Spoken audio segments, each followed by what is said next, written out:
আসসালামু আলাইকুম। Welcome back to my channel days of Nargis. আমি আজকে একটা সুন্দর জিনিস দেখাবো। আমি এখন আমার বাবার বাড়িতে এসেছি। বাবার বাড়ির অন্যান্য গ্রামের ভাইদের লাউ ক্ষেত আছে, সেখানে চলে এসেছি। দেখেন কত বড় লাউ ক্ষেত। এখান থেকে 2 দিন পর পর 80 থেকে 90 পিস লাউ উঠানো হয়। এটা হলো হাজারি লাউ। অনেক বড় ক্ষেত, লাউ ক্ষেত। আহ, এত লাউ তো সবাই খেতে পারে না, তা বাজারজাত অবশ্যই করতে হয়। লাউ জমিতে এসে আমার তো মন শান্তিতে ভরে গেছে। লাউ দেখে আসলে এত কচি লাউ যা কল্পনা করা যায় না, যে আমরা তো বাইরে কিনে খাই বাসি লাউ, কয়েকদিনের বাসি লাউ, সেই লাউ কিনে খাই। কিন্তু এখানে টাটকা সবজি, টাটকা লাউ দেখে আসলেই খেতে ইচ্ছা করে। আমি তো এখান থেকে কয়েকদিন 4-5টা লাউ আমরা কিনে রান্না করে খেয়েছি। লাউগুলা দেখতে যেমন সুন্দর, জমিতে গেলে আরও সুন্দর লাগে। এই হাজারি লাউ ওই ভাই উঠায়। এখানে হাট হয় শুক্রবার, তারপরে শনিবার, বুধবার। লাউ সপ্তাহে 2 থেকে 3 দিন উঠায়। সেই লাউগুলো তারপরে তারা গাড়িতে উঠিয়ে বাজারজাত করে। সেটাও আপনাকে আমি দেখাবো। কিন্তু লাউয়ের ক্ষেতটা আমরা ঘুরে ঘুরে দেখছি, যে লাউ তো বেশি শক্ত করে খাওয়া যায় না, এই জন্য 2 দিন পর পরই লাউ উঠাইতে হয়।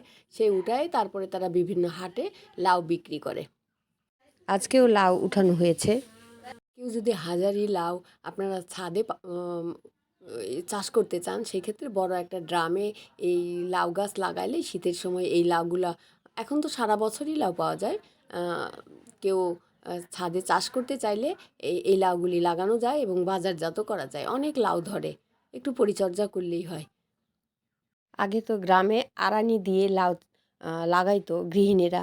এখন জমিতেই অনেক ব্যাপক হারে লাউ চাষ করে।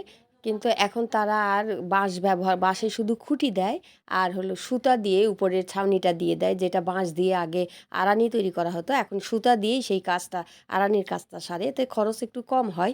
যাই হোক, আমাদের মাঝে মাঝে সবারই উচিত গ্রামে একটু ঘুরতে আসা। তাহলে গ্রামের জীবন কালচার, গ্রামের মানুষের চালচলন সম্পর্কে জানা যায়। এই যে লাউগুলা সপ্তাহে 2 থেকে 3 দিন উঠিয়ে বাজারে বিক্রি করে, তারা কিভাবে বিক্রি করে, কিভাবে নিয়ে যায়, সেটাই আপনাদের সাথে এখন শেয়ার করব। দেখেন এই যে লাউগুলা, সকালে উঠলেই দেখা যায় যে বাড়ির পাশে অনেক লাউ। এই লাউগুলা তো সবাই খেতে পারে না একবারে, তো এগুলো তো বাজারজাত করতেই হবে। দেখেন সিএনজিতে লাউ কিভাবে উঠিয়েছে। এই সিএনজি থেকে তারপরে এই সিএনজি দিয়ে সবাই হাটে নিয়ে যায়, বিক্রি করে। তো বন্ধুরা, আজকের ভিডিওটা কেমন লেগেছে আপনারা কমেন্ট করে জানাবেন, আর ভালো লাগলে সাবস্ক্রাইব করে পাশেই থাকবেন।